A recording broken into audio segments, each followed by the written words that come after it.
Here's something I use a lot. I don't know if you guys ever thought of using them or what, or ever had a need for them. If you ever got to like peg down a fence, you put up a fence, or you have something you want to anchor it into the ground, and you want it to stay, and those little, pencil thin anchors are never long enough or strong enough. You have nothing but headaches with them. And when I got the five boys, naturally, when I put an anchor into the ground to hold the fence down, around the bottom, you want to make sure that it goes in. Well, what I do is I buy in the fence department, I buy these rods.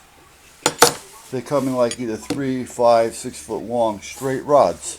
Then I cut them into the lengths that I need, put a bend on them, and then I can just anchor down whatever I want, nail it into the ground, and make it the appropriate size for the ground. Because if I'm going into softer ground, I'm going to have to go deeper.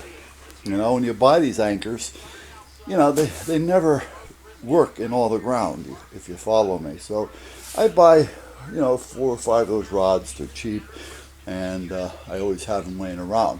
I just used up the last one to do this because I got to tarp down one side of the tarp over the wood pile. So the back side I'm going to tarp down with these permanently, and then the other side I'll just have it so I can lift it and lay it down with just a little weight laying on it.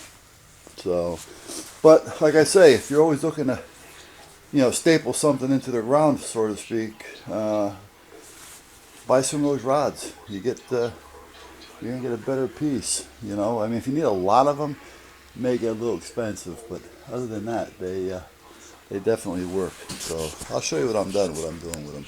All right, that's what I mean. Nails it right in, takes it right down for you.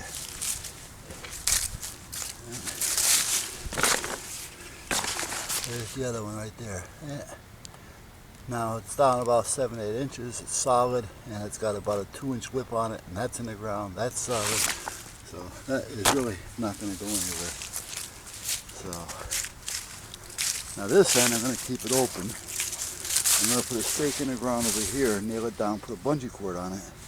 So all I have to do is lift the bungee cord up, and I can lift it, get under there, pull some wood out, bungee cord it back down again. So bungee cords are a good thing. Even when you wrap boats, if you're going to use a tarp on your boat, bungee cords work better. The eyelids won't tear out of the tarp if you tie it with bungee cord instead of using rope or paracord or strapping or anything like that. So if you have a problem with tarp ripping off your boat, or the eyelids ripping when you're covering something, tie it with bungee cord. So, alright, so that's all pretty well set. I gotta find a couple more bars so I can bend them and make some more staples. And other than that, that's about it. Now this is long enough so I can probably throw out the starter wood in there. So, and get that under there as well. So this is going to work out pretty good. Alright guys, so much for that. Next week's going to be a busy week. Next week I'm going to, hopefully, everything will be in. They're telling me that everything should be here. According to UPS, the blade's supposed to arrive on the 11th, which is a Friday. The regulators supposed to be here on Tuesday. And there's something else that was coming on Wednesday. So if everything gets here, and the torches, so I can do that. So if everything gets here this week coming, I'm going to have a busy weekend or week next week. Can't really say weekend because this Saturday I have another class. This is going to be an all-women's class. Now I didn't plan it as so, it just happened to become. So I thought, well, I'm going to run with it. So that's what I did. So, alright, I got to find more of those rods somewhere among the mess here. Because I know I got them. Because I always keep spare staples around in case the wife needs them. If she sees a loose part of the fence where the boys are trying to get through, she comes in and she grabs them. I just don't remember where the hell I put them. Alright, this is that rod I was talking about that I made the staples out of.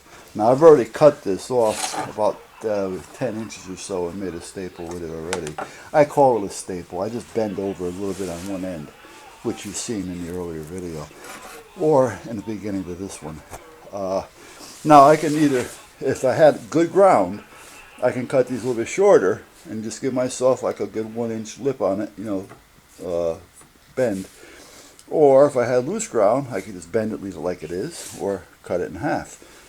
So now I need 2 more that I'm aware of.